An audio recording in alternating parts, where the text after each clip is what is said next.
So this brings up a good point. Not having any other problem with dairy. I think, number one, a lot of people don't realize they have a problem with dairy until they take it out of their diet and then try and add it back. And you don't have to take it out for very long. Just take it out for 21 days and then add it back and see what happens. We did this with my son, knowing that he tested positive for a genetic dairy allergy. Added it back in and he got sinus infections. And he's like, well, that's awesome. Dairy makes my nose green. But number two, maybe it's the way it's processed. It absolutely could be. There is a process, again, and I think I mentioned this in that video. I'm just setting it on my backpack for a minute. There's a process to process whey. And that process can either be high temperature processing, like you would char grill a burger, or it can be low temperature processing, like you would slow cook a roast or slow cook a barbecue something or other, brisket, that kind of thing. So when you high temperature process things, you denature the proteins enough that the body does have trouble assimilating them into what it needs in forms of the amino acids, because the amino acids may have been broken down too far for your body to utilize them, which can create an inflammation reaction in your body. And that can look anything like just general joint pain, stomach upset, GI upset, bloating, gas, diarrhea. It can create constipation for some people. It can create changes in your vision. It can create headaches, etc.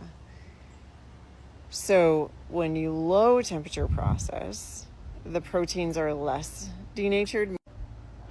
The amino acids are less denatured, which means then that your body has an easier time assimilating them so that you can more readily access those amino acids for repair and rebuilding, digesting foods and creating enzymes in your body that your body needs, including enzymes that help convert hormones to usable forms, vitamin D to usable forms, B vitamins to usable forms, etc. So when we consider all of those things, again, on the label, there are people who will say high temperature processed, low temperature filtered. There are people who will just put low temperature filtered. And then there are companies that go through the process of becoming certified to say that they are low temperature processed and low temperature filtered.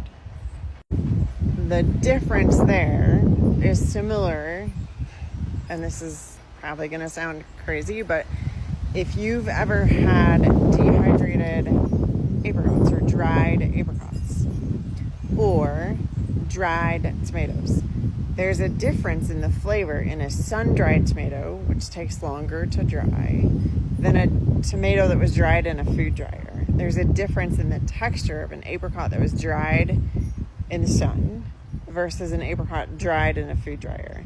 There's a difference in the way that raisins taste and the texture of raisins dried in the sun and dried in the food dryer. And that one's a little opposite of what you would think, because actually that one, the food dryer, they stay more plump because they don't dehydrate them as far. And also the black standard raisins versus a golden raisin. The difference is the black raisin was dried in the sun. The golden raisin was dried in a food dryer. The black raisin is black because the sun burned the sugars. You want to go with a company that puts on the product low temperature processed. It doesn't matter if it says low temperature filtered. Almost all of them low temperature filter. Because you want a product that was like slow cooked over 20 hours, like a good brisket, and it's nice and tender and juicy.